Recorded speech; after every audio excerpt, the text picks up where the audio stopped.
Thank you, Pastor Steve. It's an honor to be here, and I appreciate the privilege to do this.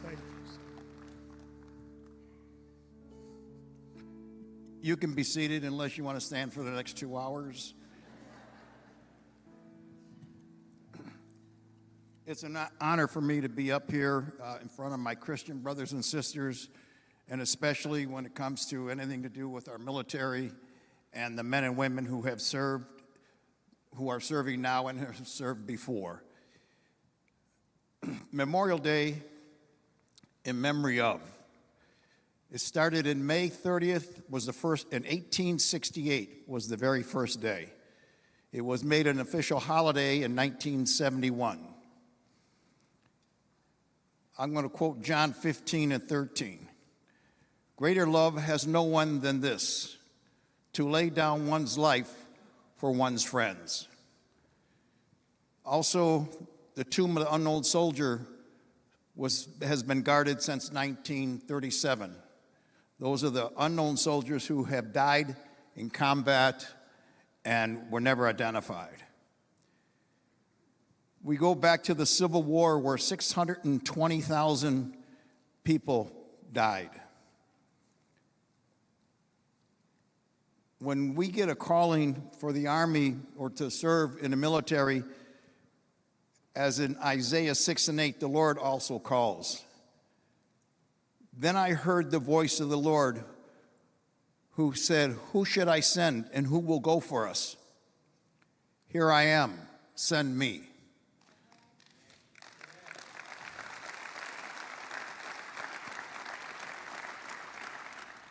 When we look back at our past wars in World War I and the rat-infested trenches and chemical warfare, where 120,000 perished, which averaged 100 people a day, 100 men a day, men and women a day. The bloody beaches of Normandy, where 400,000 perished, and in the depths of the Pacific and Atlantic, 200 men and women a day. Korea, the forgotten war, where 36,000 plus perished in the frozen tundras of the DMZ, repelling human wave attacks. And Vietnam, a war I know all too well, where 58,216 perished and 1,600 still missing. Most were 19 years old. 33,000 were 18 years old. 12 were 17 years old. And 5 were 16 years old. They had falsified their papers to get in to go serve. 997 of them died on their first day in combat. 1,448 died on their last day in combat. 31 sets of brothers, 30 sets of parents, and 3 sets of fathers and sons. I'm often asked about that war, and there's many things that I can tell you. Some of the most unrecognized people in that war were the Army nurses. They were there for us in a time of politics in this country, in a very unpopular war. They volunteered to go there, young women. 8 of their names are on the wall. One in particular, a Diane Orlowski right here from Hamtramck, Michigan.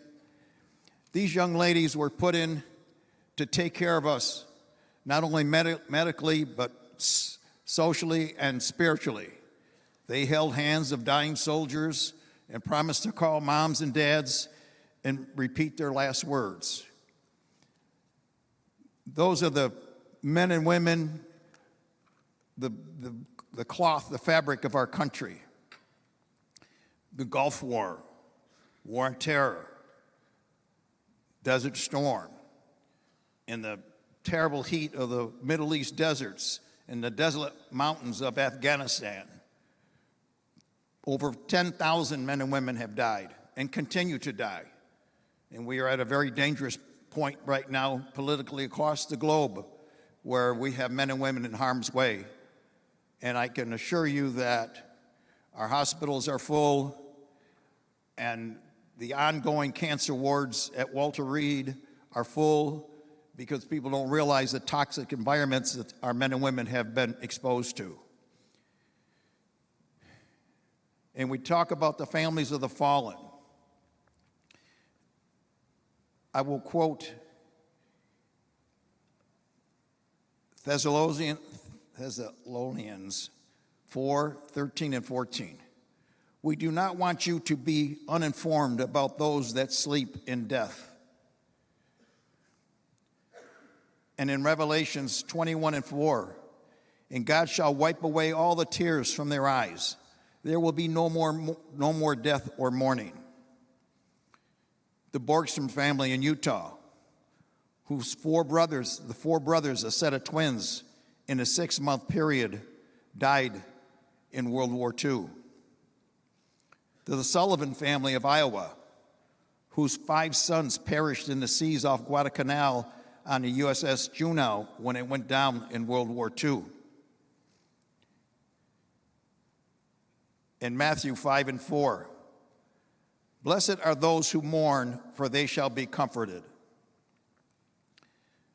To the father who stares in an empty bedroom where his teenagers slept not so long ago. To the young mother who has to find the words to tell her young children, Daddy won't be home anymore.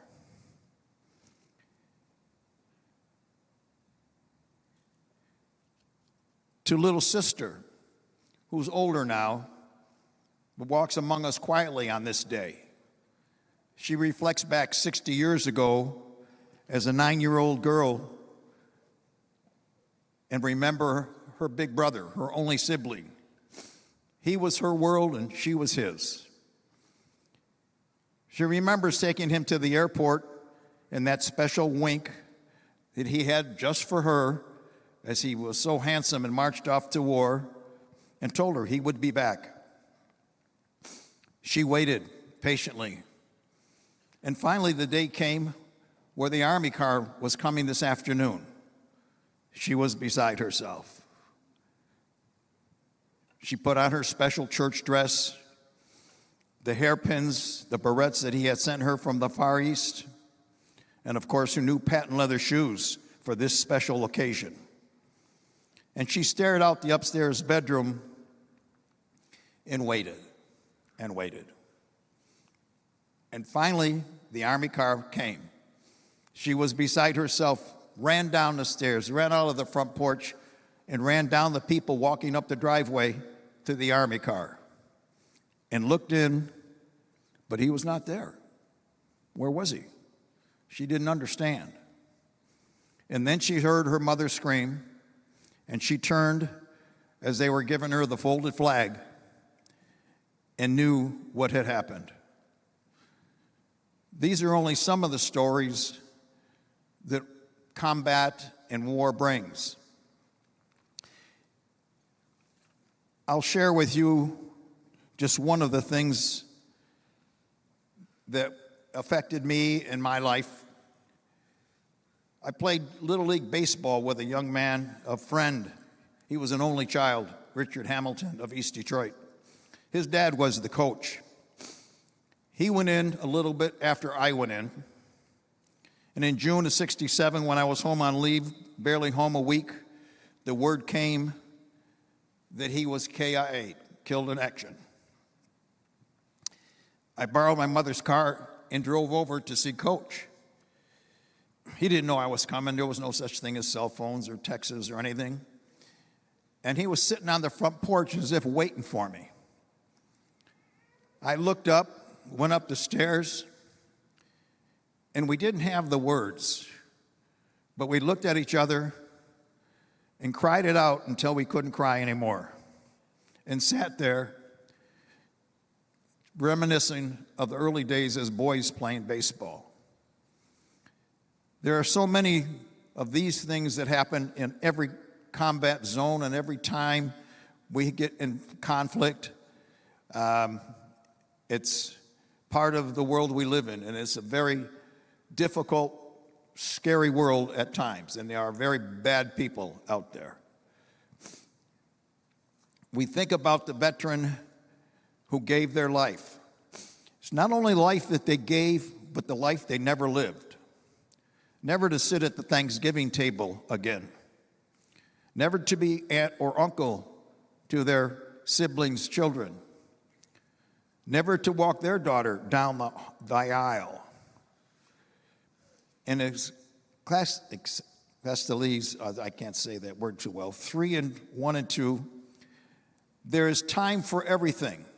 Time to be born and a time to die. They are buried in over 17 foreign countries and cemeteries in France and Belgium, the UK, Philippines, Tunisia, Italy, Panama, the depths of the Atlantic, Pacific, and row upon row of the 640-acre Robert E. Lee Plantation that we know more commonly as Arlington National Cemetery. It's the price that the American people have always agreed to pay and will always pay. And it's a steep price, but it gives us what we have here today, the freedom of speech, the freedom of religion. Think about that.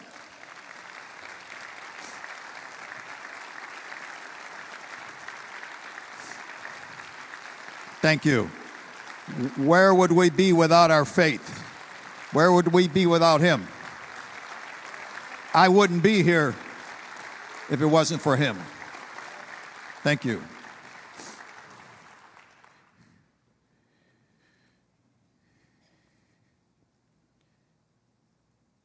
And as we think of our warrior in his or her final moments, mortally wounded, knowing it is near the end, in Joshua 1:9, be strong and courageous, for the Lord your God will be with you wherever you go. And in those times, these things come to their mind. The Lord is my shepherd, I shall not want. He makes me lie down in green pastures. He leads me beside still waters. He restores my soul. He leads me in the path of righteousness for his name's sake. And in Psalms 23:4, even though I walk through the valley of the shadow of death, I will fear no evil, for you are with me. Your rod and your staff, they comfort me. You prepare a table before me in the presence of my enemies. You anoint my head with oil, my cup overflows. He is transitioning, he is crossing over. It is quiet and getting more and more quiet as he is in his final time. The smell of death in the battlefield fade, and his excruciating pain is subsiding. It becomes totally quiet and totally dark. He hears or sees nothing. It is pitch black and utterly silent. And then a spark of light, and it gets bigger and bigger. And his world starts to open up, and he looks up and sees the Father Almighty smiling down upon him and welcoming him home. And these are the words that come from him, our soldier transitioning. My eyes have seen the glory of the coming of the Lord. He is trampling out the vintage where the grapes of wrath are stored.